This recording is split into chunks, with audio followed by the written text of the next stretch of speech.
Votre attention s'il vous plaît. Cet élément est en lingala et en swahili. Contactez-nous pour savoir s'il est aussi disponible en la langue de votre préférence. Veuillez aussi noter qu'il est en audio uniquement. Dépourvu de ce fait d'image originaire. Évangileéternel.com Le site de l'Évangile éternel. christequality.com Les cieux sont à la portée de votre main, juste par un simple clic de la souris. La rubrique Pasteur et thème vous convie de suivre en ce moment Le bien-aimé de Jésus-Christ et des saints. Le prophète Medar Kiala. Ministre de l'Évangile éternel. Infatigable prédicateur. Redoutable défenseur de la saine doctrine. Grand débatteur biblique. Dénonciateur des faux Christ, des fausses doctrines et des fausses églises. Auteur de plusieurs enseignements. A confié l'Évangile à plusieurs. Une vraie référence généalogique pour beaucoup. Grand missionnaire de l'Évangile éternel partout dans le monde, il est nommé même là où il n'a pas mis pied. Plus de 20 longues années dans le ministère. Suivez-le tous les jours sur évangileéternel.com, le site de l'Évangile éternel. Là, vous y trouverez tous ces enseignements disponibles en texte, en audio et en vidéo, classés et ordonnés. Pour donc retrouver l'ordre de ces enseignements, nous vous conseillons de suivre ces vidéos depuis sa page sur notre site plutôt que sur YouTube. Bonne édification au nom de notre commun Seigneur et Dieu Jésus-Christ. Amen. Donc c'est que ni kusema na kati ya likambo oyo tozokosolola sur la création, ndani ya hiyo mambo tunasemezea njuu ya umbile, notre souci ezali que na shaka yetu inakuya le peuple de Dieu oyo tozala quand même na un tout. Taifa ya Mungu ile tunakuya tukuye na bintu vyote, donc tozala na elopeli oyo ezali la pensée propre du Seigneur, tukuye na ile msemo inakuya ya wazo pekee ya Mungu. Donc nous prêchons tunahubiri pour que le nom du Seigneur est établi dans nos cœurs. njuu jina ya Mungu iwekewe ndani ya mioyo yetu. C'est ça plus notre souci. Hiyo njoo inakuya shaka yetu. Et nous savons que Dieu doit nous aider ya parvenir na kati ya marche na biso ndi tulotambola. Tunajua kusema Mungu atatusaidia ndio tufikie mwenendo tunatembea. Nous avons besoin surtout faire ressortir clairement le 5e jour d'abord. Tulikuya na hitaji njoo tuoneshe vizuri siku ya 5 et puis le 6e jour na siku ya 6. Kobandozoa kaka ndengwana ba jour tokozwa 2e jour tosillonner na yango.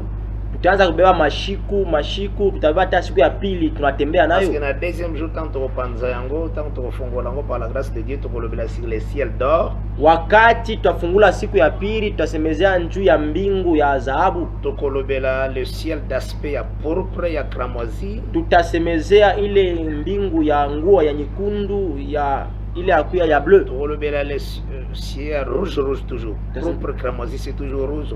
Tutasemezea nyekunda na nyekundu. Tokolobela aussi ciel de saphir donc bleu. Tutasemezea na ile mbingu ya safiri.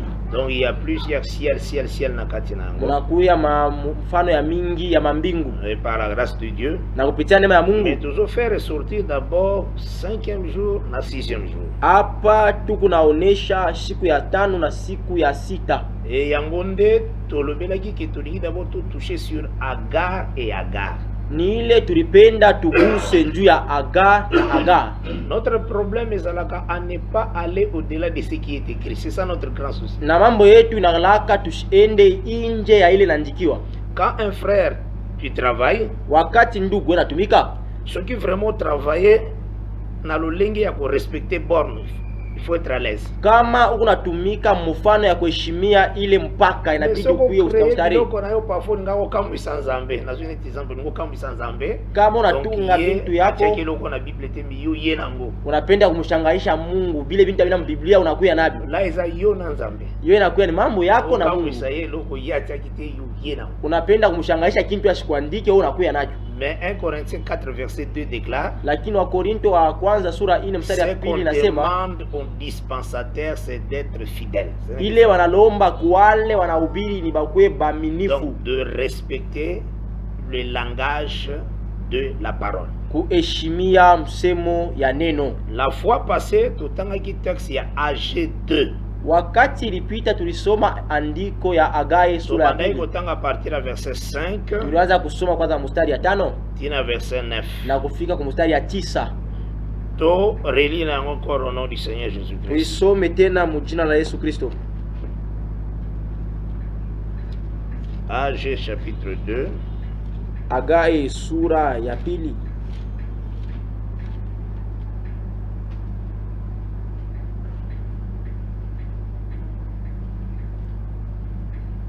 Tubandaki na verset 5 Tulianza kwa mstari ya 5 tina verset 9. na kwa mstari ya 9. Nous lisons au nom du Seigneur Jésus-Christ. Amen.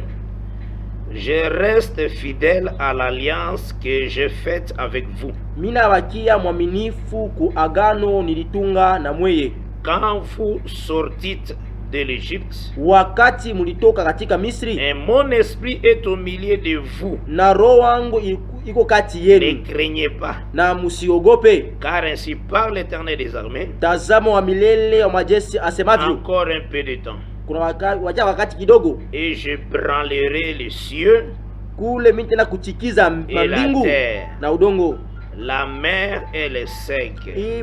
bahari na kikavu, Je branlerai toutes les nations. na nitachikiza mataifa yote, Les trésors de toutes les nations viendront, na maazina ya mataifa yote itarudia, et je remplirai de gloire cette maison, na nitajaza na utukufu hiyo nyumba, dit l'Éternel des armées. wa milele asemavyo. L'argent est à moi, Zaini inakuya yangu, et l'or est à moi, na dhahabu inakuya yangu, dit l'Éternel des armées. wa milele wa majeshi asemavyo. La gloire de cette dernière maison Na utukufu ya hiyo chumba ya mwisho sera plus grande na itakuya kubwa que celle de la première, kushindia hiyo ya kwanza, dit l'Éternel des armées.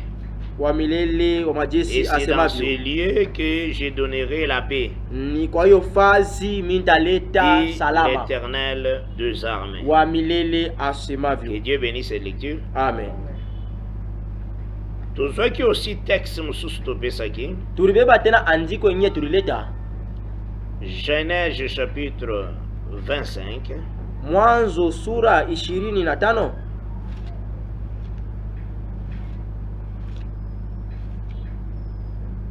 à partir du verset 1, nous lisons au nom de Jésus-Christ. Kwanza kumstari ya kwanza tunasoma mjina la Yesu Kristo. Abraham prit encore une femme Ibrahimu akachukua tena nommée mke, Ketura, banamuita Ketura, et lui enfantant Zimran, akamzalia Zimra, Jokshan, Jokshan, Medan, Medan, Madian, Madian, Jishbak Yishbak et Shua. na Shuash.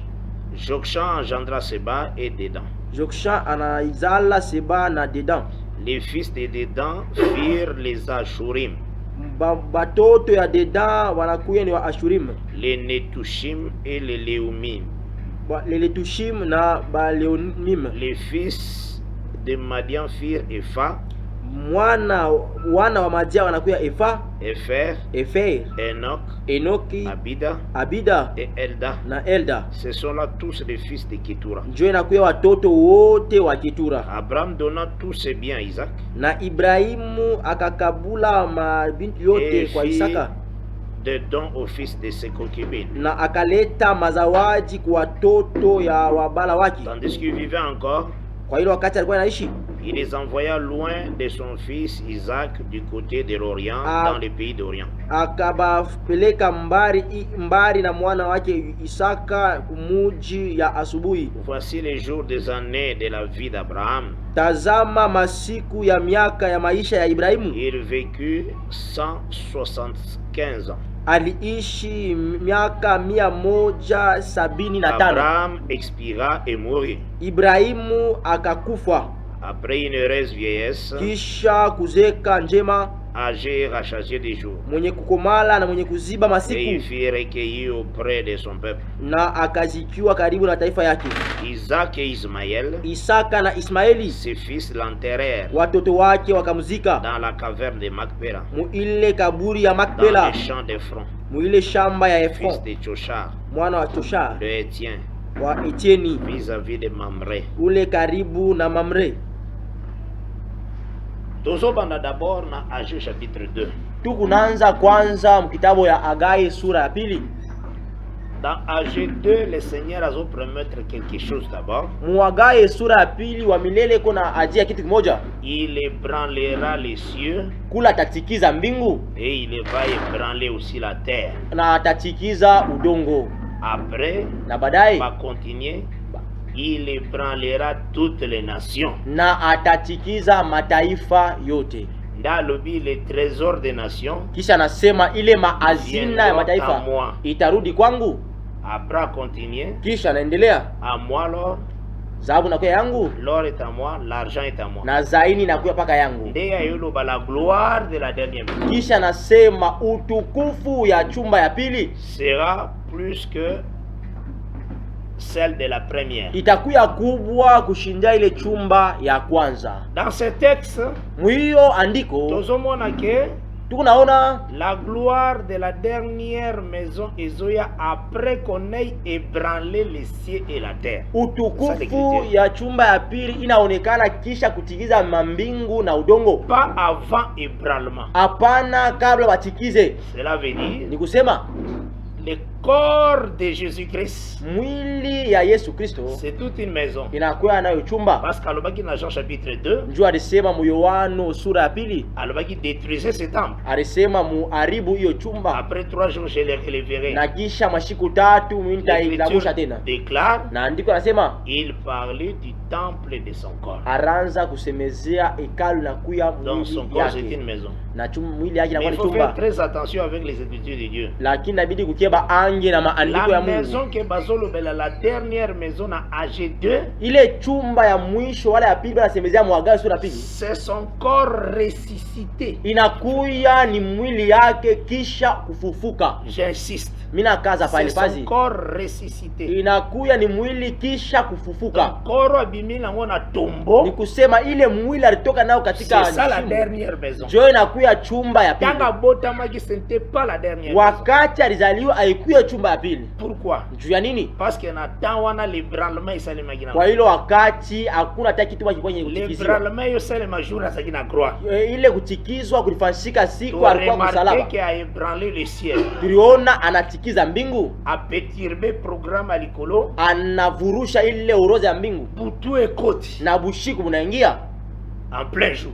wakati ya siku, Et puis tomoni aussi la terre na tunaona udongo aningisi terre. inatetemeka.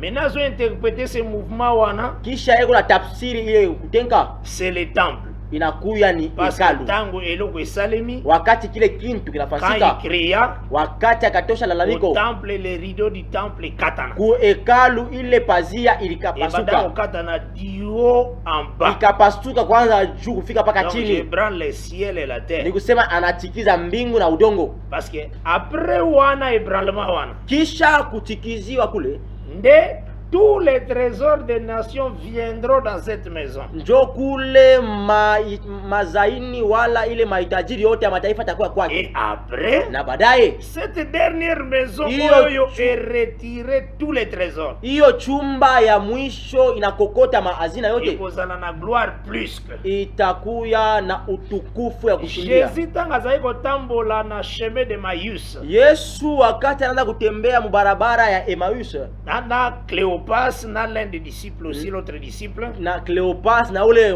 mwandishi mwingine, Na Luc 24. una Muluka 24, Tanga bimeli bango. wakati anabatokelea Atuni bango, de quoi entretenez-vous? anawapika swali, muku nasumburia bango nini? bayebisie ke osaka ka yomoko na kati ya mboka oyo yebi likambo ekomite.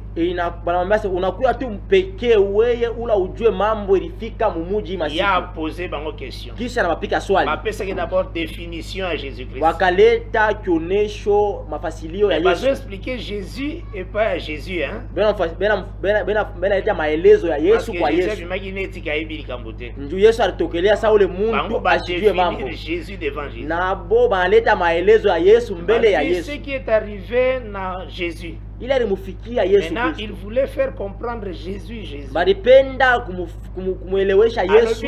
L'homme puissant devant Dieu, c'est ça la définition de Jésus. Asema muntu wa uwezo mbele ya Mungu. L'homme puissant devant Dieu. Muntu wa uwezo mbele ya Mungu. Et devant des hommes. Na mbele ya watu. En acte et en parole. Mumisemo na matendo. C'est ça la définition de Jésus. Donc, pour mutu azali comprendre Jésus, à comprendre Jésus. C'était comme ça qu'on a défini Jésus. Ndio nakuya maelezo inaonesha Yesu. L'homme puissant devant Dieu. Muntu wa uwezo mbele ya Mungu. Et devant les hommes en acte et en parole. Mumisemo na matendo. Les principaux sacrificateurs l'ont livré. Wakuani wakuu walimutoa. Ba sacrifier. Wakamuuawa. Et bawiti kwa prendre biso na ba femme bakendaki na tombo. Banatokea kutupatia habari mwa kupitia wanawake walienda kule kaburi. Yaza ressuscité. Kusema anafufuka. Meme na kati na biso ba mususu bakei. Na kati yetu bengine balienda. Bakuti yete na tombo. Abakumukute ndani ya kaburi. Regarde ce que Jésus déclare. Chikia ile Yesu alisema. L'homme là à croire. Asema muntu anakuya na kigumu kuamini. Le prophète. Ile yote wanabii walisema. Moïse. Alobi, il fallait que le Christ souffre. Première étape à cette maison, c'est souffrance. Ce n'est pas la gloire. Asema ilibidi Kristo ateseke. C'est la gloire de la dernière maison. Kipande ya kwanza ilibidi ateseke. Il fallait d'abord que le fils souffrit. Ilibidi mwana kwanza ateseke. Azala une maison en souffrance d'abord. Ikuye kama chumba ya mateso. Et après, na baadaye ressuscité, atafufuka, élevé en gloire, na atanyanyuliwa mu utukufu. Et commençant par Moïse, kwanza kwa Musa, par les psaumes, kupitia mazaburi, par les prophètes, na manabii, il leur parlait ce qui les concernait. Aranza kuwasemezea ile na mwelekea. Tu comprends comment Jésus-Christ a placé la Bible? Unaelewa vile Yesu Kristo aliweka Biblia? Dans son temps, Tangayaki, sa maison c'était pour souffrir. Mwakati yake, wakati alikuwa ile chumba yake ilikuwa ya kuteseka. Après la résurrection, c'est une maison glorieuse. Kisha ufufuko inakuwa chumba ya utukufu. Parce que batumsu bateyaka. Ndio watu wenyewe wanaubiraka. La dernière maison ça tangu Jésus bota mine dernière maison. Chumba ya pili wakati Yesu alizaliwa wala na ubiri mubaya. Isa yangote. Haina vile.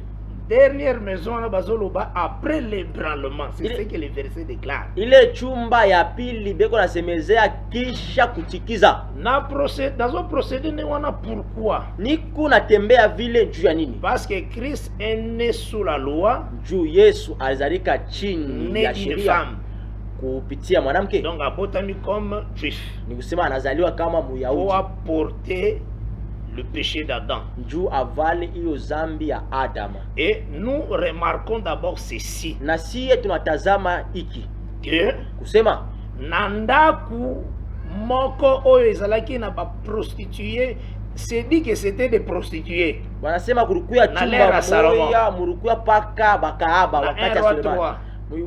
Wafalme wa pili sura ya 3. Ils étaient tous de, on dit prostituées. Ils étaient des prostituées. Mwile chumba mulikuwa paka wakahaba. Et moko abotaki mwana, mmoja anazala mwana wake. Mususu abotaki 3 jours après. Mwingine anazala kisha mashiku 3. On dit que c'était des prostituées. Banasema kwanza ni wakahaba. Mais cela veut dire avec leur état, ni kusema na ile bumuntu wao, ils sont déjà dans une position de chute. Wanakuya mu upande ya kuanguka. Parce que sont des prostituées. Juu anakuwa ni wakahaba. Donc ils étaient dans une seule maison. Balikuya mu chumba moja. Cette maison veut dire Adam. Mwile nyumba nasemezea Adam. Mais comme ce sont des prostituées, vile ni wakahaba, on présente Adam à l'état de chute. Banaonesha Adama mu hali ya kuanguka. Mais qu'est-ce que nous remarquons? Nini tunaona? Il y a deux fils dans cette maison. Kunakuya wana wawili ndani ya nyumba. Un fils qui doit subir la mort. Mwana mmoja inabidi akufe. Mais un fils qui ne meurt pas. Kuku mwana mmoja asikufake. Mais il peut subir le déplacement. Naye atafanya ile kutenga. Donc il y a deux fils là-bas. Kunakuya wana wawili. Un fils qui doit mourir. Mwana mmoja inabidi akufe. Mais un fils qui ne meurt pas. Mmoja asitakufa. Mais il peut subir le déplacement akepa mère mususu. Lakini atafanya kule kutenga enda kwa mama mwingine.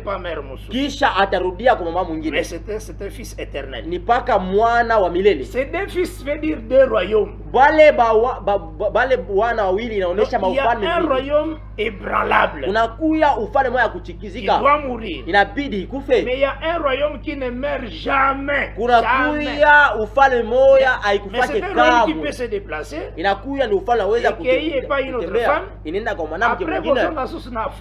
Kule itarudia tena kwa mwanamke mwingine. C'est comme royaume éternel. Ile inakuwa kama ufalme wa milele. Amen.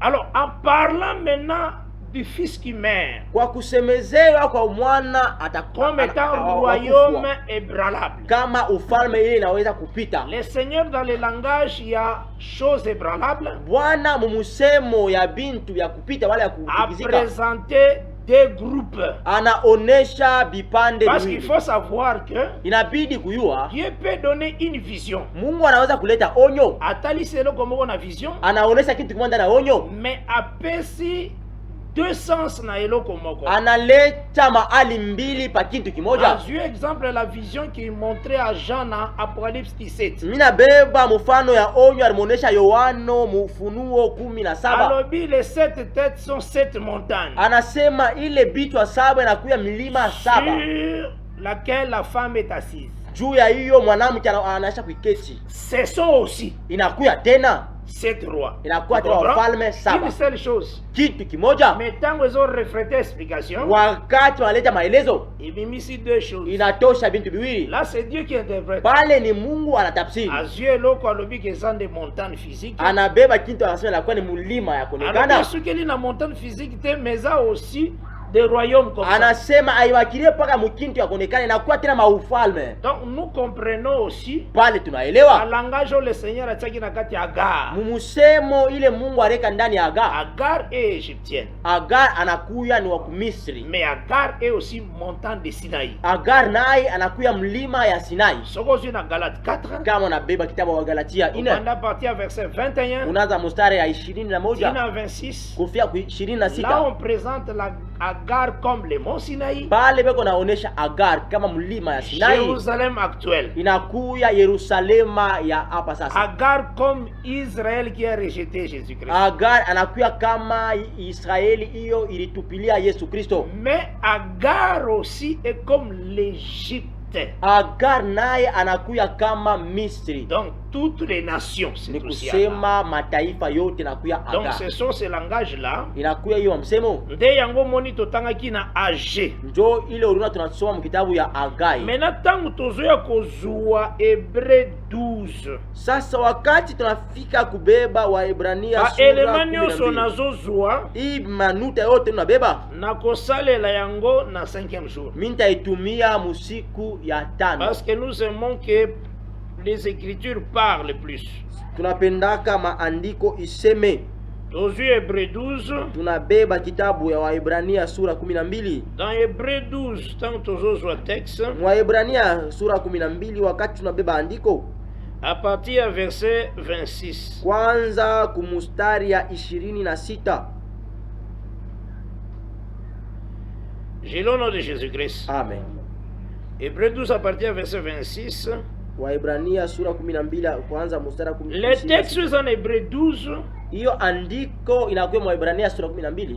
Awa wa Paul a retiré na AGT. Hapa Paulo alibeba muwagaye sura ya pili. À partir du verset 6. Kwanza kumstari ya 6. Ndeto otanga ngomena awa na Hébreu 12. Jo hapa tunaisoma mwa Ebrania sura 12. À partir du verset 26. Kwanza mstari 26. Lui dont la voix ébranla la terre. Yeye sauti yake ile ilitikiza udongo. Là, tout le monde qui a Deutéronome 4, verset 10 à 11. Quand il était descendu pour donner la loi, il a ébranlé la terre.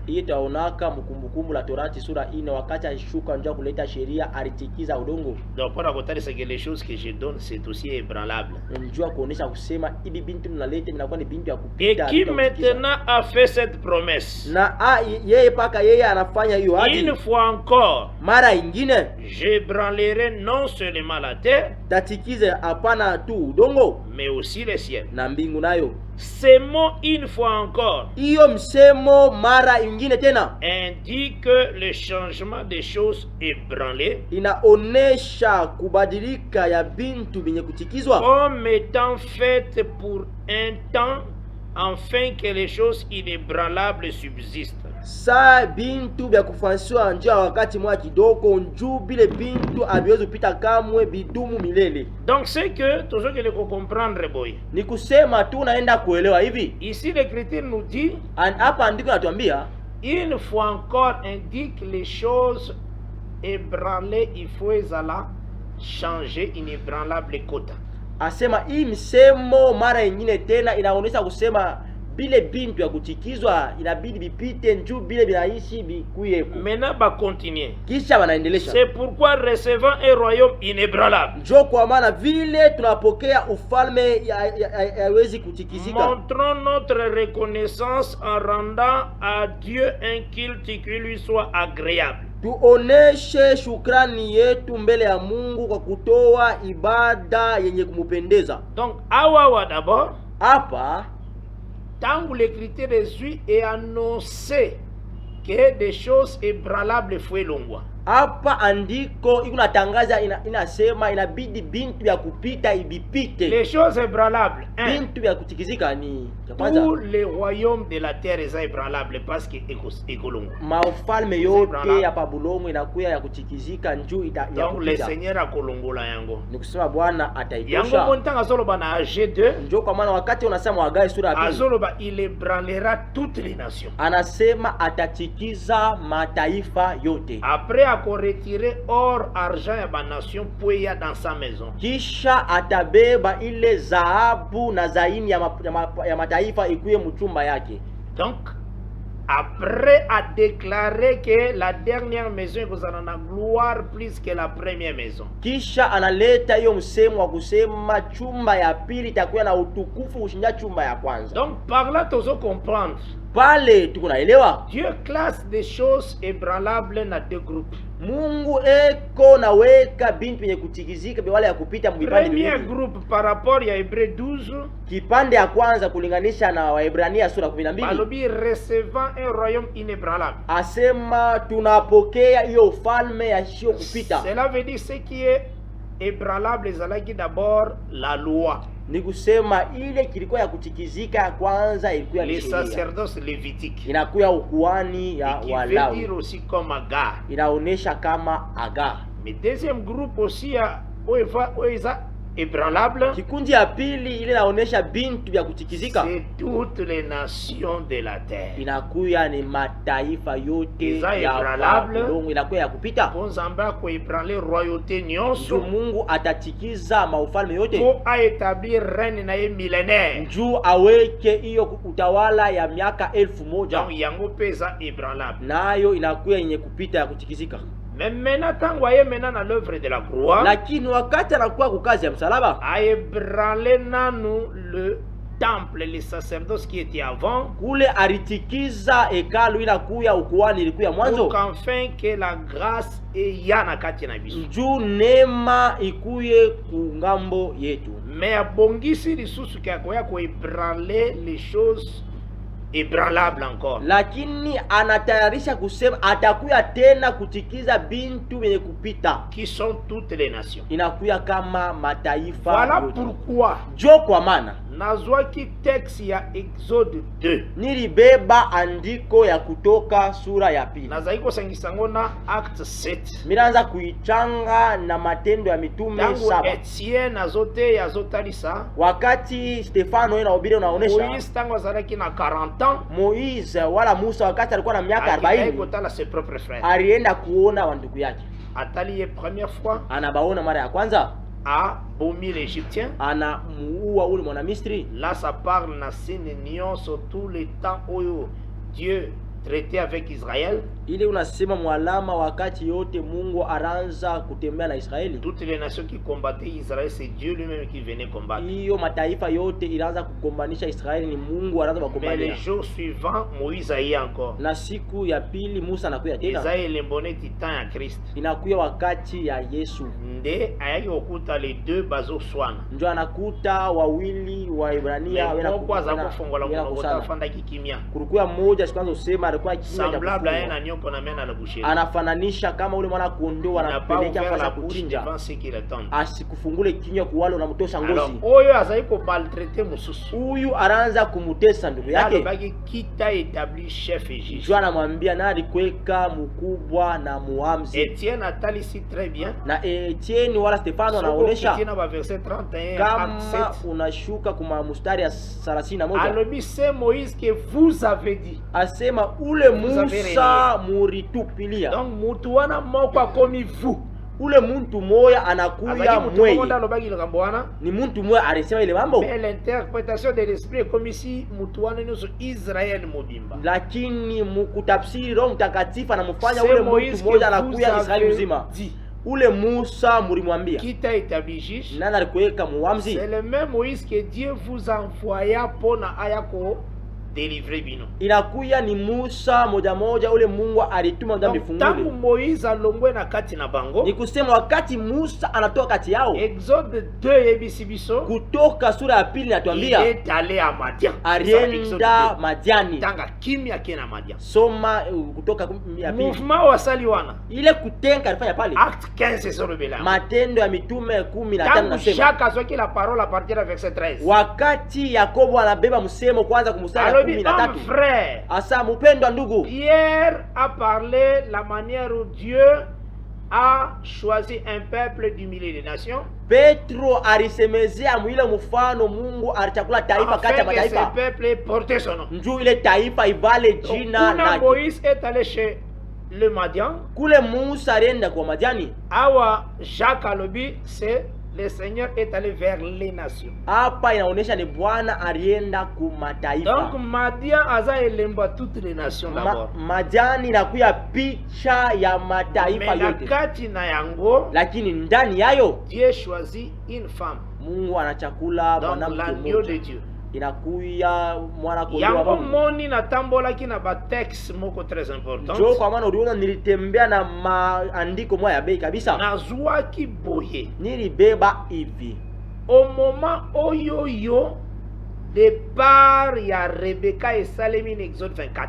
Muilo wakati kwenda kwa Rebecca kunafansiwa mu Mwanzo 24. Parce que notre texte ya Genèse chapitre 1, juu andiko yetu ya Mwanzo sura ya kwanza, le Seigneur a créé ba luminaire, wakati Mungu anaomba mamyanga, le 4e jour, siku ya 4, le 5e jour, siku ya 5, le luminaire et reprendre encore marche nazolo bela mingi na soleil. Na siku ya 5 ile jua inaanza tena mwenendo yayo. Là nous avons insisté. Pale napika mkazo. Que le 5e jour est deuxième fois que le soleil vient marcher. Siku ya 5 inakuya mara ya pili ile jua inakuya kutembea. Donc ce qui soleil azali na 4e jour. Ni kusema kama jua iko siku ya 4. Soka yebisi foyer na nyonso la lune et les étoiles que je reviendrai. Kama anambia jamaa yake yote mwezi na manyota wa kusema mimi nitarudia. Pour revenir ya soleil c'est le 5e jour. Kurudia kwa jua inakuwa siku ya 5. Donc le 5e jour il faut donc couleur ya le retour du Seigneur. Ile siku ya 5 inabidi bebe rangi ya kurudia kwa Bwana. Ezua elemboya l'enlèvement de l'église, ibebe picha ya kunyanyuliwa ya kanisa, ezwa elembo ya restauration ya Israel, inabeba tena alama ya kufanshiwa upya ya Israeli.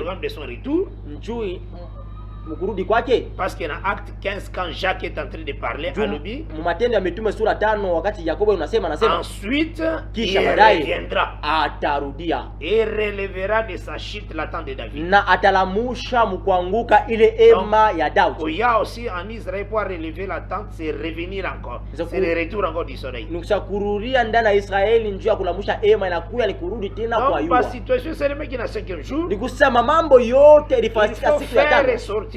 Inabidi kutosha comment le Seigneur va faire son retour, namna gani Bwana atafanya kurudia kwake au milieu d'Israël, kati ya Israeli. Yango tozomona que le Seigneur a fait l'oiseau, njoo kule tunaona Bwana anaumba ndege au 5e jour, siku ya 5, pour confirmer njoo ya kuhakikisha ya kuonesha kunyanyuliwa. Après ça, il utilise les eaux d'en bas. Kisha hiyo anatumia maji ya chini. Nazo insister d'abord que Nuna kaza kwa kusema eza na bandeko mususu kuna kuya wandugu wengine parfois na lolenge ya na kobenga au parfois pezel, ce n'est pas un mauvais. Mara ingine nakuwa na ile bidii yao. Tanga zomo na deuxième jour, Wakati kunaona siku ya pili, directement zolo bagen l'enlèvement salemi. anasema deja kunyanyuliwa kushofansika. Bon, permettez-moi de te dire d'abord Uniruhusu nikwambie que ya kusema ce qu'il faut saisir, inabidi kubamba eza que tina deuxième jour la lumière n'avait pas encore reçu le corps. mpaka siku ya pili nuru haikuisha beba mwili. La lumière arrive à voir le corps le quatrième jour. Nuru inafika kupata mwili siku ya tano. Le Seigneur tanga sala ki déclaration. Bwana wakati alifanya Ona msemo likamba David. njua mambo ya Daudi, Alobaki que depuis que nabimisa kibino, alisema tangu niwatosha j'ai Misri, marché de tente en tente, je n'ai pas encore reçu la maison. asa nilitembea ema hadi ema siyapokea Il y a des nyumba. étapes. Kuna kuya Si mabipindi. tu lis les écritures de Dieu, Kama unasoma maandiko ya on voit que dans Mungu la vie d'Abraham, utaona kusema maisha ya Ibrahimu. le Seigneur a présenté deux formes de l'autel. Bwana alionesha mahali mbili ya mazabau. Donc, Abraham a fait 4 autels. Ibrahimu alifanya mazabau ine. Les 3 premiers autels, Ile mazabau tatu ya mwanzo la hotel ya kosala ya kotia banyama likolo. ilikuya ile mazabau banaza kuweka banyama juu pale. Mais 4e hotel nzamba senga kango pona Isaac. Ile mazabau ya ine Mungu alilomba juu ya Isaka. Parce que bozora nanga malamu. Unafuata mzuri? Donc premier hotel na ye Mazabau yake ya kwanza asali na Genèse 12 anaifanya Mwanzo 10 verset 6-7 mstari ya 6 ufanya mstari ya 7.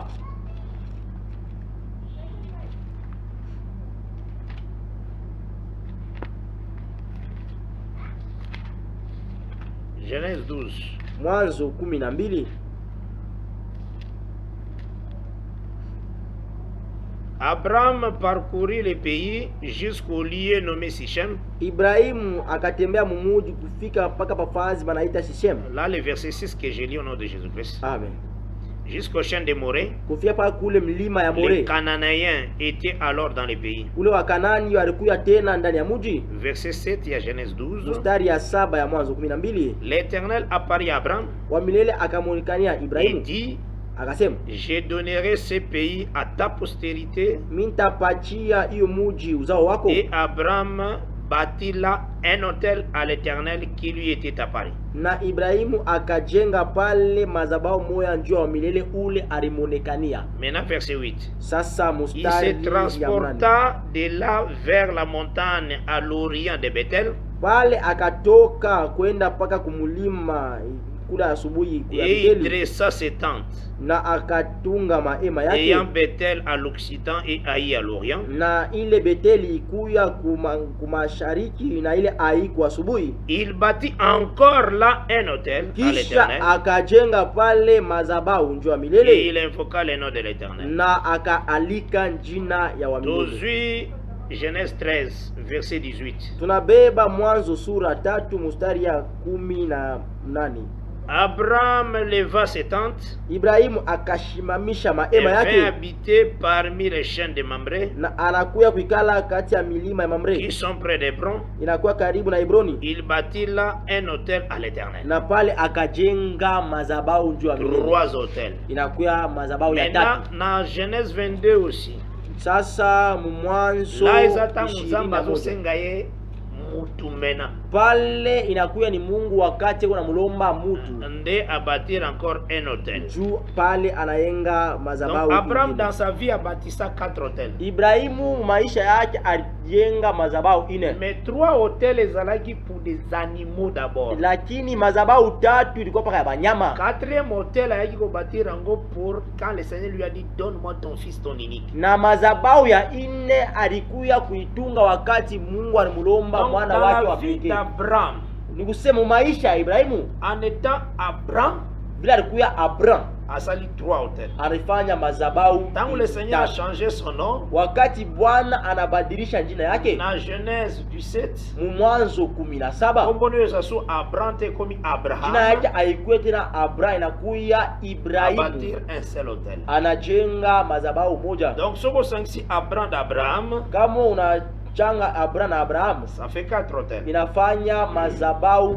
Pona ine. kolobaki na kati ya Abraham, quand tu vois la vie d'Abraham, Njia kusema kama unaona maisha yote ya Ibrahimu, c'est de la loi à la grâce. inakuya ni kuanza sheria kufika kule neema. Donc alobeli la loi, les psaumes et les prophètes, Anasemezea nabii, mazaburi na sheria, c'est ça les 3 hôtels. inakuya madhabahu ya kwanza. Abraham lobeli la grâce o ezali na une seule âme sur l'autel. Anasemezea tena neema inakuya na madhabahu, inakuya nafsi moja juu ya madhabahu. Donc tango ozomona les eaux du début, tango tolobiza Abraham, Wakati unaona maji ya kumwanzo vile tulisema inakuya Ibrahimu, Dieu marche avec ces eaux na ba étape. na Mungu anatembea na hiyo maji Abandi mvipindi. nano na elembo comme des signes. Anaanza kwanza na maalama, Atalisi signe ya postérité céleste. anaonesha alama kama ya uzao ya juu ya Atana mbingu, postérité yango yeye nanu te. kabla hiyo ile uzao ya C'est ce kuya qu'a présenté comme les eaux d'en haut. njo yaonesha kama maji ya juu. Après atalisi postérité terrestre comme Agar. Kisha anaonesha hiyo uzao ya Donc c'est Babulongo toute kama une Aga. marche eza na kati ya création. Inakuya ni mwenendo, inakuya ndani ya umbile. Mais ndenge lumière etambolaki ti na 3e jour,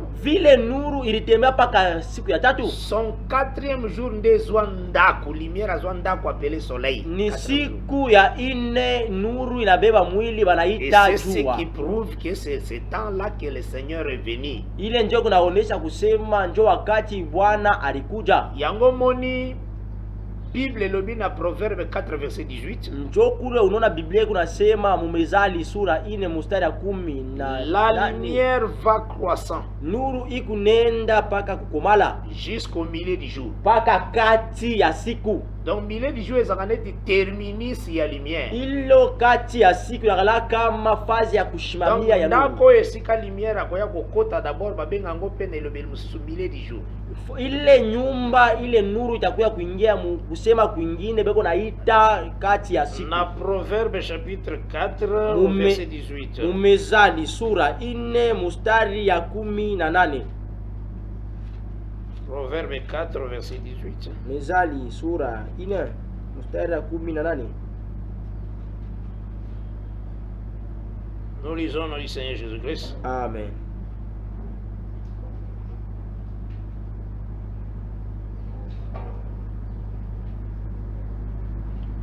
Les sentiers des justes est comme la lumière, Iyo kanjia ya wenye haki nakuya kama nuru resplendissante, ile unangaa, dont l'éclat va croissant jusqu'au milieu du jour. iyo kuangala kwake kunakomala paka kati ya siku. Oko remarquer que le Seigneur ayala ndako Abraham na milieu du jour. Utenda kuona Bwana alikuya muchumba Ibrahimu na Apporta kati corbeau ya ya siku. apparaître comme un homme na ndako ya mutu. Anawala C'était à mwili 12 heures. ni wakati ya saa C'est sita. un signe oyo la lumière est na perfection. Inaonesha alama usema nuru nafika Yango kukamilika komona même kwao. na création na 6e jour. Njokulo tuna hata muumbile musiku ya Na sita, tongo nzambe asala nanu banyama. siku ya wakati asubuhi Mungu alifanya wanyama. En réalité c'est à midi nde asali Adam. Kwa ukweli ni saa ya sita ndio alitunga Adam. Mais après 3 heures nde fa manifester Eve. Lakini kisha saa tatu ndio ataonesha Hawa. Donc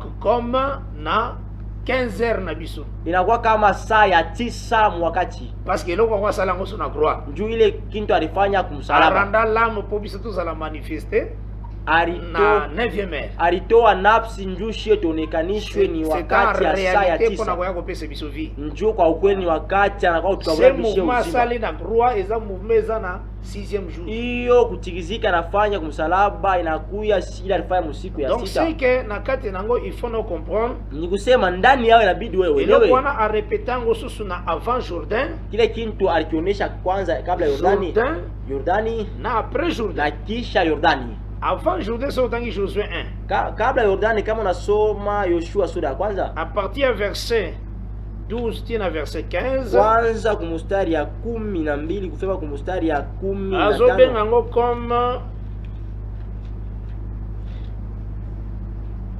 Josué. Yoshua.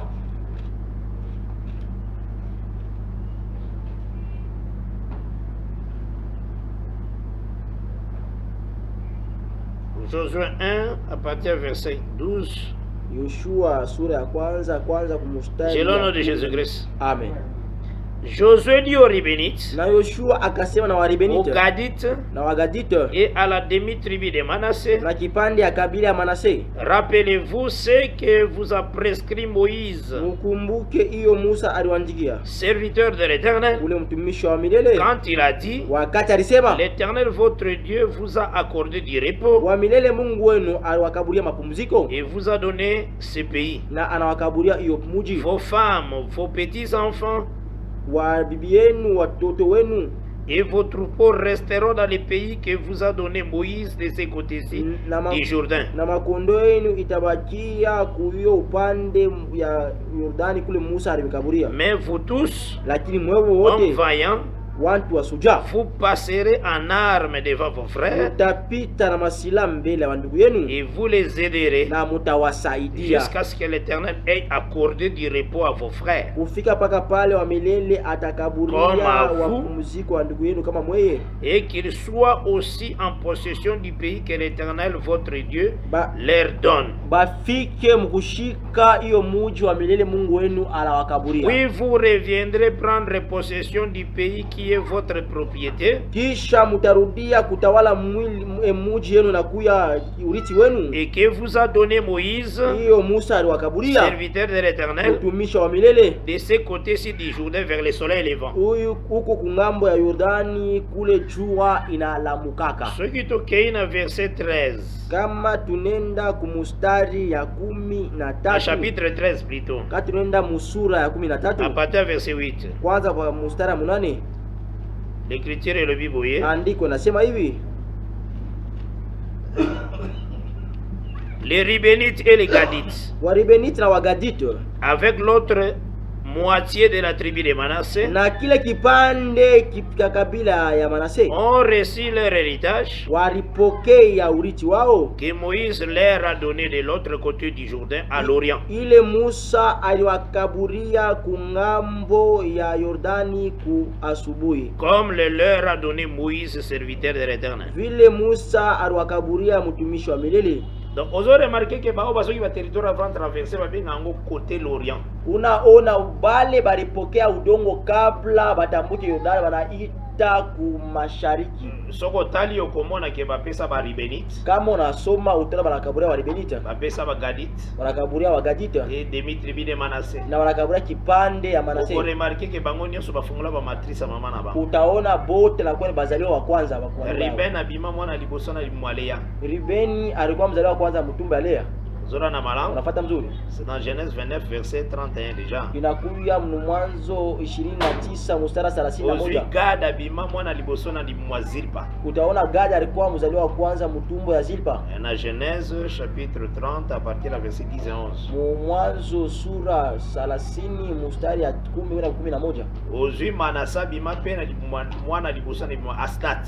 Utaona Manase alikuwa mzaliwa wa kwanza mtumbo ya Asnat. Na Genèse 41 verset 51. Mwanzo 41 mstari ya 51. Na Exode chapitre 4 verset 22. Kama unakuya Kutoka 4 mstari ya 22. Quand le Seigneur a recommandé Moïse, wakati wa milele eko nampatia agizo Musa et pas Pharaon, kwa Farao, alors tu diras à Pharaon, utamwambia Farao, atika mon premier fils, ache muzaliwa wangu wa kwanza, Israël mon premier né.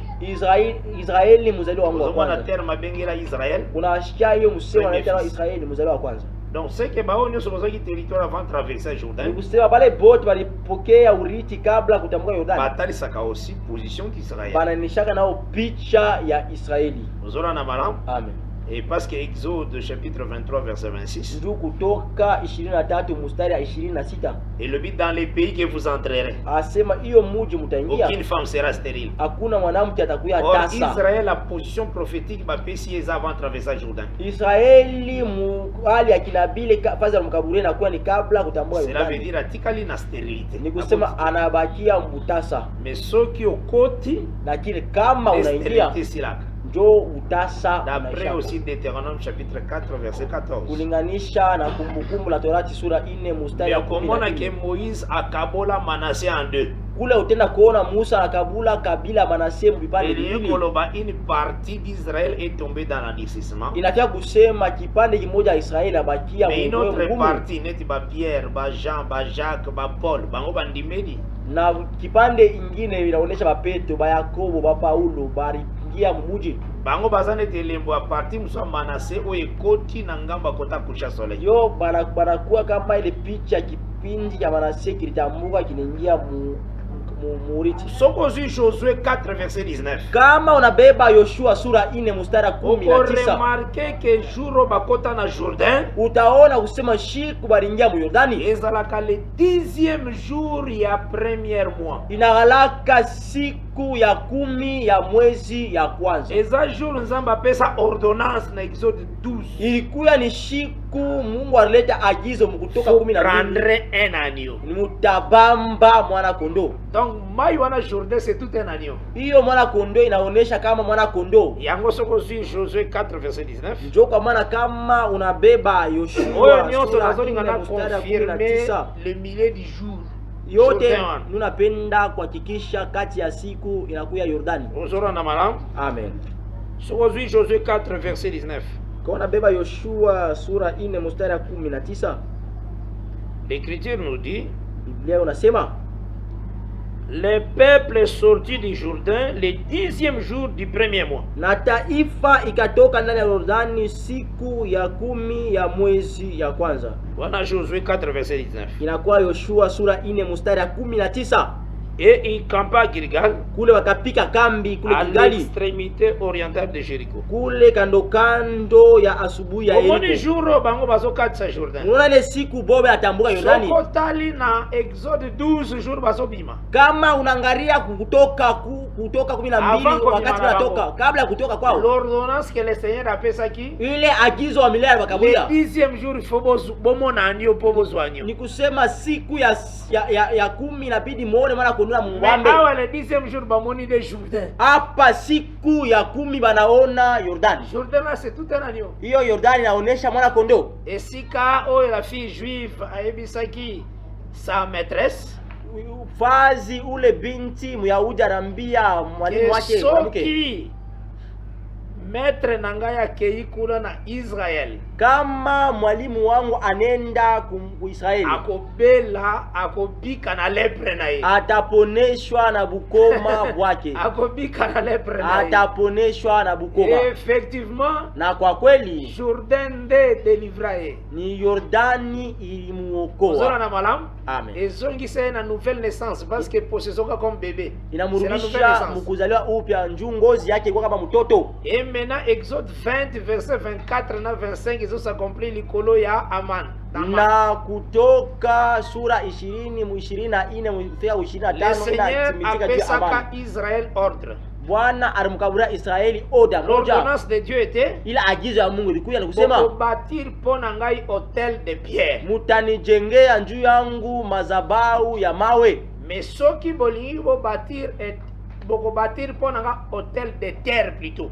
Kama mnapenda mtanijengea mazabau ya udongo. Soki bolingi bo bâtir hôtel de pierre, Kama mnapenda kujenga ile mazabau ya mawe, okolekisa ciseau likolo nango te. amutapitisha ile sizo juu ya. Mais soko tali Israël na vine mobimba abatisaka ka hôtel de pierre. Kama unaona Israeli maisha yake mzima alijenga paka madhabahu ya mawe. L'ordonnance ya hôtel de terre abatisa na ete. Hiyo agiza kujenga madhabahu ya udongo asipeleke. Nani asalela hôtel de terre? Nani alijenga ile madhabahu ya udongo? Eza Naamani apesa guérison. Ilikuwa Naamani kisha kuponesha kwake. Alibiwa pesa ye mezira mabele ya Israel. Ame mango. Bamukaburie kipande ya udongo ya Israeli. Kwake le kwa adorer le Seigneur likola cette terre là. Juu akaabudu Mungu juu ya hiyo udongo. Donc c'est un étranger de Andima fils de l'homme. Inakuya ni mgeni alitikia mwana wa Mungu. Uzora na marabo. Amen. Israël a rejeté fils de l'homme. Israeli alikatala mwana wa mtu. Mais biso tondimi qu'il est le Messie. Na sisi tunaaminia kusema na kuya Masia. Donc c'est que le temps oyo tozotalisa d'abord ni kusema wakati yote tunaonesha eza que le milieu du jour kati ya siku etalisaka aussi le corps véritable ya grande lumière eye inaonyesha mwili ya nuru ya kweli anakuya. Nyonso na sala eza mpona sillonner sur 6e heure. Yote minatembea njuni tembea wakati ya saa. Eza kaka mpona kotalisa le corps propre ya lumière ndenge marché pendant 3 jours. Inakuya njia kuonesha mwili ya vya kweli ya ile nuru tembea kadiri ya masiku. Donc l'arrivée propre de Jésus-Christ par rapport au 4e jour. Inaonesha kuya kwa Bwana Yesu Kristo kulinganisha na siku ya 4 ya Maintenant quand la situation zo salema au 5e jour, lakini wakati yo mambo nafanyika musiku ya 5, tozomona le Seigneur a ordonné que les poissons et kozala produit na kata mai. Tuna Bwana analeta agizo njuu ya masamaki ijumunulishe ndani ya mai. Mai wana yebake c'est Agar. Yua kusema hiyo maji nakuya ni Agar. Agar est l'Égyptienne. Agar anakuya mwana Misri. Agar est le mont Sinaï. Agar anakuya tena mlima ya Sinai. Donc mai wana tuzo parler na Israël akozala restauré. Ile mai tunasemezea na Israeli atawachiliwa upya. Na kati ya mai wana foto mwana aussi Apocalypse 17 verset 15. Ndana hiyo maji nabii tuone Ufunuo sura 17 mstari ya 15. Les eaux que tu as vu, hii maji unaona sur laquelle la femme est assise, juu ya hiyo mwanamke anesha kuketi, ce sont des peuples, des foules, des nations et des langues. Inakuya mataifa, inakuya mankunji, inakuya mabwingi ya batu. Là tozomona le Seigneur aussi a créé des crocodiles. Pale tukuna Mungu naye kuumba bamamba. Dans les écritures de Dieu, maandiko ya Mungu, tuza d'abord na véritable crocodile qui est lui-même le Seigneur Jésus-Christ. Tunakuya na mamba wa kweli na kuya Bwana Yesu Kristo. D'après Job, kulinganisha na kitabu ya Ayubu. Mais il y a aussi les faux crocodiles. Kunakuya tena mamba wa bongo qui est dans Ézéchiel 29. Anakuya mu kitabu ya Ezekieli 29. Pharaon. C'est un faux crocodile aussi. Anakuya yule mamba wa bongo. Donc parlant maintenant du retour du soleil, pale nja kusemezea kurudia kwa jua. Il faut talisa aussi qu'il y aura les combats de crocodiles. Inabidi onesha kusema kutakuya ugomvi ya même 5e mamba mpaka musiku ya 5. C'est comme il y a terre et terre. Inakuya kama bila onesha unakuya udongo na udongo. Il y a terre comme sacerdoce lévitique. Inakuya na udongo kama ukuhani ya Walawi. Éternel. Inakuya ukuhani ya milele. Mais il y a terre aussi comme toute la terre, comme ça le monde tout. Kunakuya tena udongo kama ulimwengu mzima. C'est le même langage nazolinga toujours kuinsister Agar et Agar. Kunakuya msemo moja moja nuna kazisa pale njuu ya Agar. Monito tambola ki totalisa ki la terre informe veut dire la manière oyo le Seigneur a travaillé na katia les hommes dans la loi des psaumes et les prophètes. Tulitembea nje kuonesha udongo bila ali na kuya mfano vile Mungu alitembea ndani ya watu mwa sheria, manabii na mazaburi. Wana nazwaki psaume 139. Pale nilibeba Zaburi 139. Wana na verset 14 na verset 17. Milanza kumstari ya 14 kwa 17. Oh David a loué parce que azale une si belle créature. Kule Daudi jeko na sifu Mungu ndio alikuwa kiumbo cha kizuri kabisa. Asalema kitoko. Alifansiwa vizuri. Natalisa kibino faut se poser question. Niwaambia kusema nabii ulipika swali. De qui le prophète parle-t-il? Nani ule nabii unasemezea? Bastango avancer. Juu wakati unaendelea. Alobi ma vie était cachée asema isha yangu ilikuwa Lorsque kufichikwa j'étais tissé dans les profondeurs de la terre, wakati nilitungiwa lorsque j'étais encore ndani une ya masse maji, informe, wakati nilikuya ile hali tes bila yeux me mfano, voyaient déjà. macho yako inaanza Et kuniona, dans ton livre na mkitabu yako étaient tous inscrits les jours qui m'étaient destinés. na muliandikiwa masiku yote ilinitayarishiwa. Tu posais une question de qui les prophètes parlent-ils? Na tulipika swali nabii eko nasemezea njuu ya Tu as nani? une réponse d'Hébreux 10. Tulibeba jibu mwa Ebrania sura Tu 10. n'as voulu ni sacrifice ni holocauste. Au kupende wala sadaka Tu wala m'as sadaka formé un kuteketeza. corps. Unanitunga mwili. Oh Dieu, O Mungu, dans les rouleaux, ndani ya kitabu il est question de moi. inakuya Donc, inasemezea dans njuu les ya livres, mkitabu. tous mes jours sont écrits là. Masiku yangu yote imeandikiwa mule ndani. Je pense que tous comprendre malin. Amen. Nde totali ce qui l'étape en masse informe. Juu tulionesha kipande ya ilo Eza temps oyo l'homme azwaki nanu la justification te. ilikuya wakati hiyo muntu asikupate kuchiliwa Le haki. temps ya sacerdoce lévitique. Inakuya wakati ya ukoani ya Walawi. Yango moni na talisaka aussi que Njo kule unaona mimi naoneshaka tena. Aaron na ministère na ye atikala ko circoncire ata bébé moko te. Aruni muhuduma wake ashiatairaka mwana mtoto hata mara moja. Pour preuve so otangi Josué 5 okomona. Munjo akionyesha ukisome Yoshua sura 5 utaona. Pourquoi eza bongo? Juu ya nini inakuya Oui, vile? parce que la circoncision veut dire changer de vêtements. C'est ça. Juu kutairiwa inaonesha kubadilisha mavazi. Kokende kozwa définition ya circoncision na dictionnaire de la Rousse. Ushende kutafuta ile maelezo ya kutairiwa Cela veut dire changer de kukamusi. vêtements. Inaonesha kubadilisha mavazi. Quand mutalataki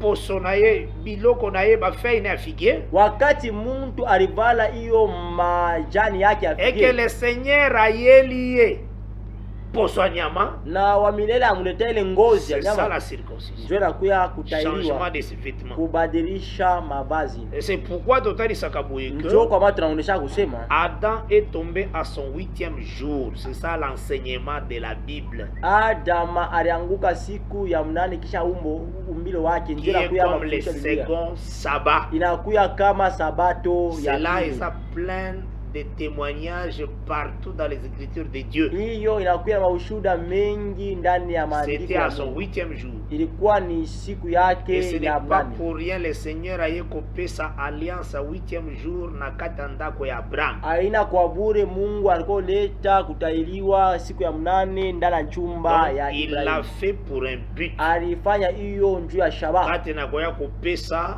la circoncision signe alliance njuu ya kuleta hiyo kutairiwa kama alama ya agano au 8e jour. siku ya mnane. Soko ye pe na Lévitique 8. Kama unakuya Mwalawi sura mnane Okomona jour batiaki tabernacle. utaona siku waliweka ema, Jour bapakolaki mafuta likolo ya tabernacle. siku walipakala mafuta ema. Eza le même jour aussi batiaki mafuta likolo ya Aaron et à ses fils. Ni siku moja moja waliweka mafuta njuu ya Aruni na wana Na wake. Lévitique 8. Mwalawi sura mnane On continue toujours dans Lévitique 8. unaendelea paka Mwalawi sura 8. Okomona ke balobi ke il faut Aaron et ses fils bafanda pendant 7 jours. Utaona usewa banaonesha Aruni na wana wake inabidi baikale Ba kadira observer masiku parce que saba. ça tana bango ya consécration. Inabidi bailinde baichungile masiku Or, ya jour wakati batiaki yabo le tabernacle. ya kuondoka milele.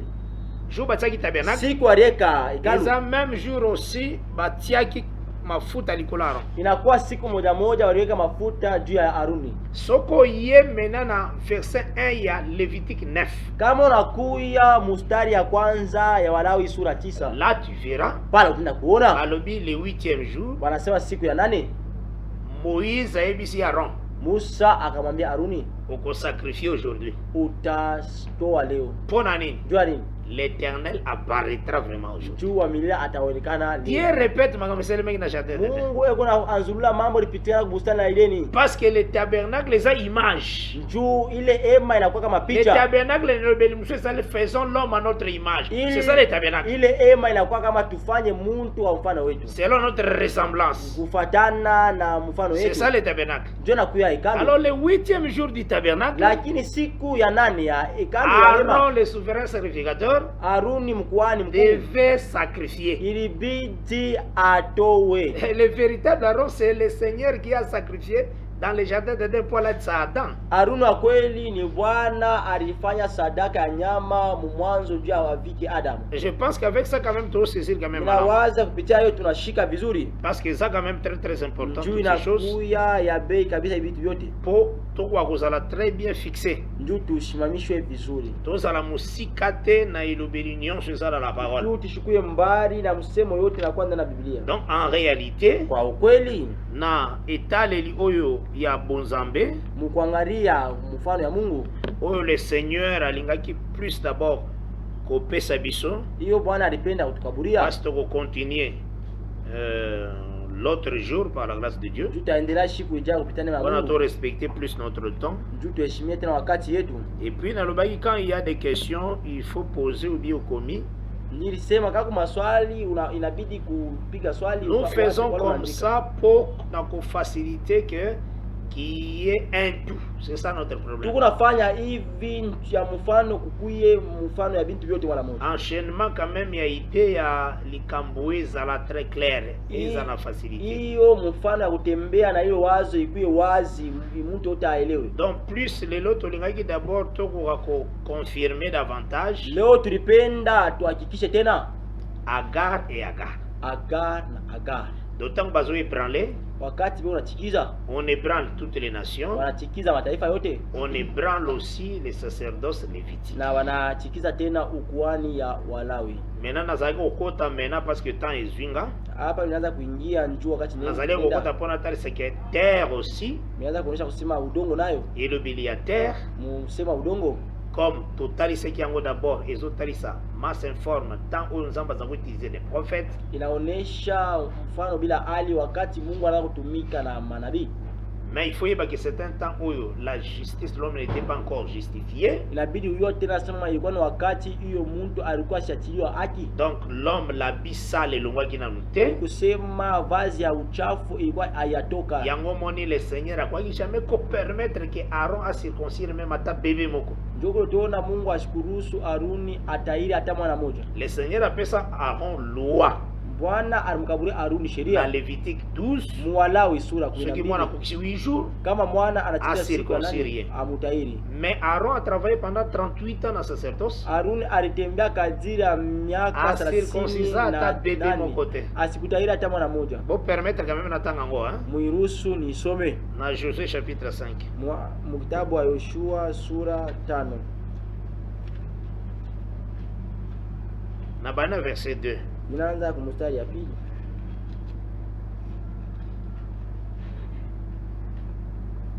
En ce temps-là, kwa hiyo wakati l'Éternel dit à Josué, fais-toi des couteaux de pierre ujifanziwe makisu ya mawe et circoncis de nouveau les enfants d'Israël une seconde fois. Na utairi mara ingine watoto wa Israeli.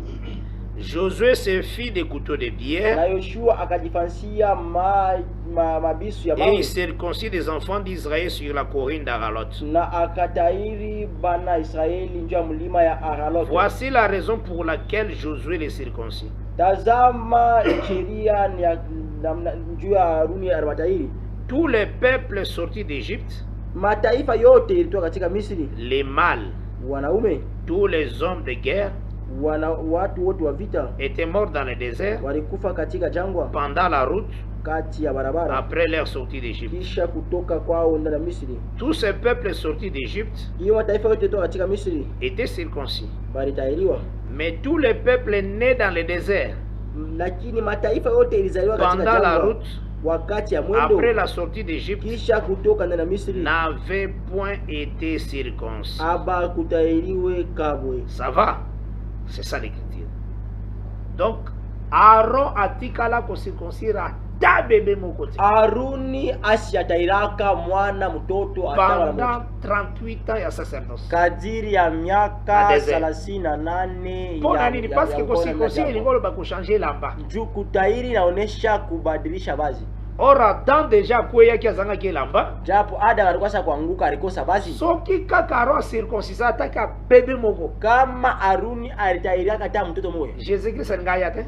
Yesu Kristo asibidi kuya. Ingaza tina te. Haifewa na maana. po esengelaki mena wana la loi nde latisa Adam. Njoo ilipendeza sheria ivike Adam. Mais la loi ekoka te. Na sheria haikuweze. Ozora na malamu? Amen. Parce que kolatisa mibale. Njoo kuvarisha mtu ya ombre ya do kuna kuyaka ya face ya réalité. Ya kimvuri ya mkongo na ya ukweli. Amen. Nde tozotalisa que tout ce temps il y a tant ya la loi les psaumes et les prophètes. Njoo tunaonesha wakati yote ya manabii ya Zaburi. Muntu asikutiliwe haki. Elembo wana petalisaka. Hiyo alama naoneshaka tena. Masse informe. Muali bulongo bila ali. Donc tuzwaki na la nouvelle naissance te bisopi. Atukuye mwenye kupokea kuzaliwa upya. Usora na malamu? Amen. Tuzwaki na grâce te. De la même manière le monde entier. Mfano moja ulimwengu mzima. Quand le Seigneur regarde, wakati Mungu anaangalia, le fait que ezana ba puissante nation vile inakuwa mataifa qui n'ont pas la justice véritable, aina na haki ya kweli, la justice nano yete, vile haki ya kweli ya kweli. Le Seigneur regarde aussi toute la terre comme aussi une masse informe. Na Bwana unaangalia ulimwengu mzima kama ile udongo bila hali. Egoyako soit forme na millennium quand lui-même viendra comme roi. Itakuya kuchukua hali kutawala ya miaka 1000 wakati atakuwa kama mfalme. Jérémie chapitre 4. Tunabeba Yeremia sura 4. C'était un temps oyo Babylone régnait. Inakuya ni wakati Babiloni anaanza kutawala.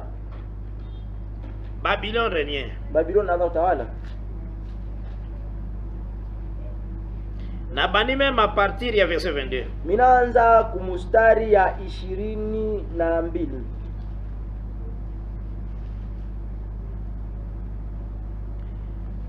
Na bana verset 22 tu na verset 25. Minaanza kumustari. Je lis au nom de Jésus-Christ. Amen.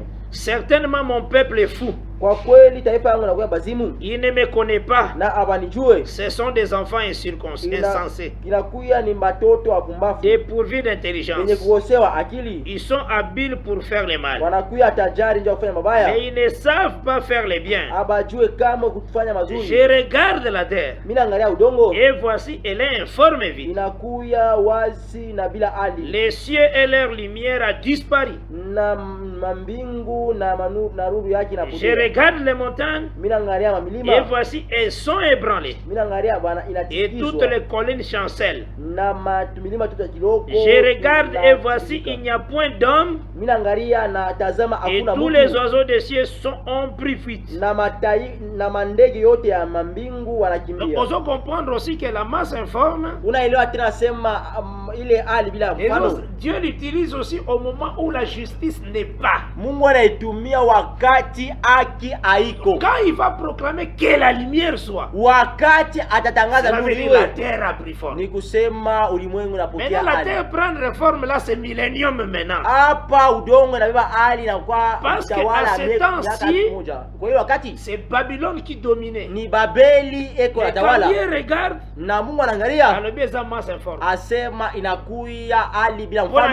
la justice règne. La justice ne règne pas. C'est pourquoi nous disons toujours, là où la bonne parole n'est pas, parce que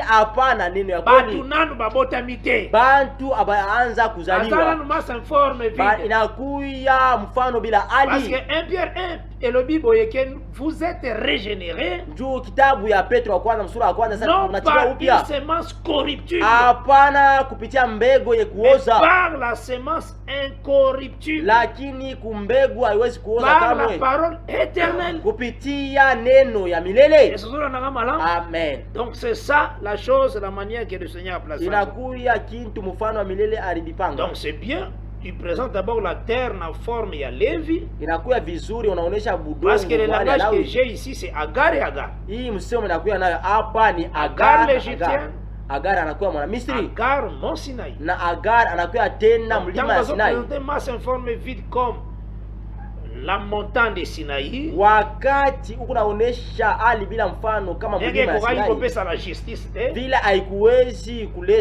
comment aussi Moulili environnant qui montagne,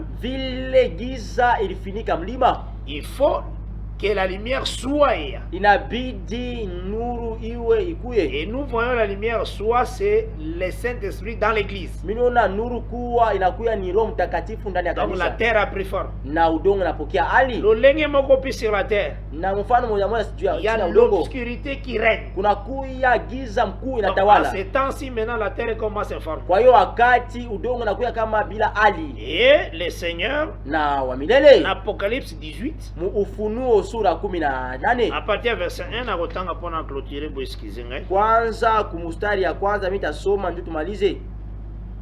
Nisamee. Nga vio na sepela nango minga tanga mutu moko na travailler. Mimi maisha mimi naipendaka hata mtu nitatumika. Bato mosusu bazwaka makasi oyo bamoni bato baza ebele soki 100 personnes. Benya napataka nguvu kama na watu wa mingi wanakuya Wana sentir nguye bakisa mimi. Bana ashikia uwezo ongezeka.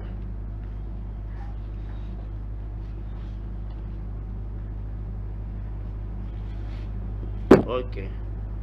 Nazwi na Apocalypse Nachukua Ufunuo 18.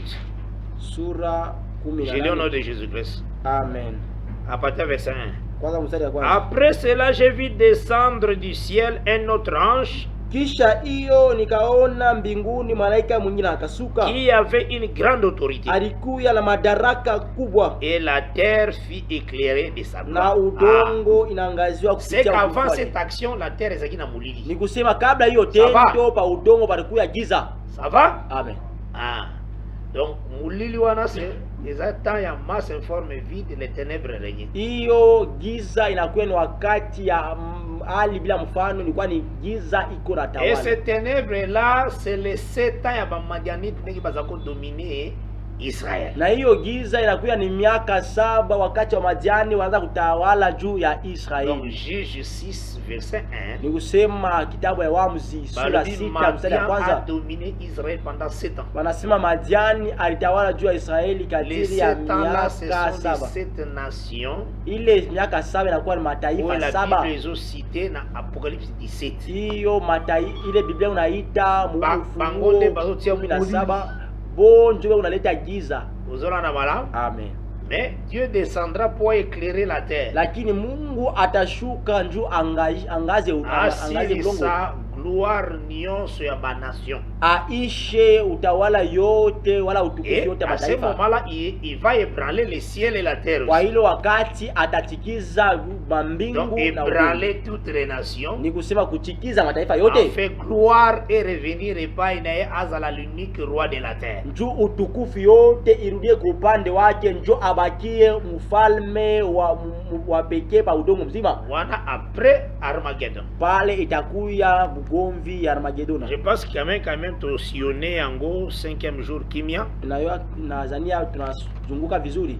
Il faut koyeba que Israël Inabidi kujua kusema Israeli a recevoir la vie incorruptible, atapokea hiyo uzima la bila parole de la kosa, grâce, hiyo neno ya neema, après départ ya oiseau. kisha kunyanyuliwa ya ndege. Yango ndeza na Genèse 25 natanga Genèse 25. Hiyo ndio inakuya Mwanzo 25 ile Na suka soma. Genèse 24. Mina beba Mwanzo 24. Rebeka akei na tante Sara. Rebeka anaingia mchumba Sara. Elingolo ba oiseau asalami akei likolo. Inaonesha kusema ndege anatunjwa na anaenda juu. Donc Rebeka za comme image na biso. Na Rebeka anakuwa kama picha hii kanisa. Na Genèse 25 mena. Mwanzo 25. Balobi Abraham prit Ketura. Na Biblia nasema Ibrahimu akabeba Ketura. Inabidi kuteba anje. Quand Dieu prend un peuple, kama Mungu abata taifa nyingine, prendre un peuple ezalaka avec des châtiments qui revient après. Ina kubata taifa na kuya na mapigo na kuya baadaye. C'est comme il est allé prendre Israël à l'Égypte. Inakuwa kama Abraham beba Israeli katika Misri. Quand il prend Israël à l'Égypte, wakati anabeba Israeli kule Misri, effectivement nous remarquons, kwa kweli tunaona c'était l'Éternel qui prend Israël. Inakuwa ni wa milele anabeba Israeli. Prendre kule kubeba, frapper Égypte, anapika Misri, faire mourir les premiers, anaua wazaliwa wa kwanza. Tout ça c'est prendre Israël. Vyote hivi inaonyesha kubeba Israeli. Abraham prit Ketura, faites attention. Kama unasoma andiko Ibrahimu anabeba Ketura, tout autour des nations. Prendre kakawa. Unakuya hukumu kwa mataifa paka ile muali ya kubeba. Prend Ketura, wakati anabeba Ketura, ça veut dire le fait de prendre c'est que il juge. Ni kusema hali ya kubeba inaonesha ana hukumu. Je pense que vous saisissez malade. Unafuata mzuri. Eza lolenge moko quand il te prend. Inakuwa mfano moja wakati anakubeba wewe. Il menace les esprits qui te lient au monde. Mimi nakwambia anashambulia ile maroho chafu inaanza kukuzuka. Dieu le prend fa qui akota na foi. Anakubeba nje muimani. Eza eloka kusakana te. Haina kitu ya kucheza. Anaonesha uwezo wake yake. Anatawala usharati. Anatawala ile hali yote ambayo kwa ndani yako. Anakuingisha katika nuru. Inaonesha ni kubeba ndugu. C'est comme il a pris Israël. Inakuwa kama vile alibeba Israeli mu Misri. Quand il prend Israël l'Égypte, wakati anabeba Israeli katika Misri, ni kusema anahukumu. De la même manière tango soka il prend Ketura. Mfano moja wakati unasikia kusema anabeba Ketura. Ketura est comme Israël. Hapa Ketura inakuwa kama Israeli. Il est comme la répétition d'Agar. Inakuwa kama kuanzulula ya Agar. Parce qu'Abraham s'est marié encore. Njoo Ibrahimu anaoa tena. Wana tant tolobela kango na première facette ile wakati tunasemeziaka mu kipande ya kwanza otali saka na lolenge azoza susu de concubine asali aussi aboti subana bata onesha mfano anabeba tena wa abala anazaa tena batoto et toutes ces choses totali saka yango très bien na bile bintu anaonyeshaka kweli balobi il a pris encore de concubines wakati bata onesha sana beba tena wa abala donc Esther 2 tunendaka mu kitabu ya Esther totali saka ki basi nyonso basangana ki pona bakwa ko choisi par roi moko ni kusema wanawake wote walichangana njumba ya kuchoisir te ule wa kwanza uchakula na chambre ba concubine anaanza kuingia mchumba ya wabala seconde maison ni kusa chumba ya pili mais à chaque fois qui roi sana besoin na yao za la rappeler wakati yote mfalme atakuwa anahitaji naye batamuita tena donc total saka ba concubine wana bazaki su basi ya roi tunaonesha usawa wale wa abala wanagalaka wa et c'est ça elembo ya 5 vierges folles. Inalaka picha ya wale wa bikira 5 wa Esther azaki choisi. Hata kama Esther achaguliwa. Basi misusu na bazonga na bafamili na bangote. Wale banamke wengine bakuru yake majamaa yao. Atikala basi ya roi. Bari bakia ba bibi ya mfalme. Ce qui a été ce qui sera. Ile ikuya ndio itakuyaka. Après Ecclésiaste 3 verset 14 et 15. Kulinganisha na Mhubiri sura 3 mstari 14 15. Amen que ce qui est passé. Na Mungu anarudisha paka hiyo. Et c'est ce que Seigneur ça na kati na biso davantage. Inabidi kile kintu ikuwe ndani yetu wakati yote. Prend Ketura. Wakati wanasema na beba Ketura. Il a pris encore de anabeba tena wabala. Là tu comprendre que le Seigneur a prendre soin na Israël et aussi à vous protéger ba vierge folle. Inaonesha ile ala ya kusema Bwana eko na chukua Israeli na eko na chukua wabikira tano. Lelo il nous est difficile ya kupresenter que ba o baza ba folle. Leo tunakuya na kigumu ya kuonyesha huyu anakuwa mpumbavu. Oh frère tena kufi comme folle. Oh ndio fulani anakufa kama mbikira mpumbavu.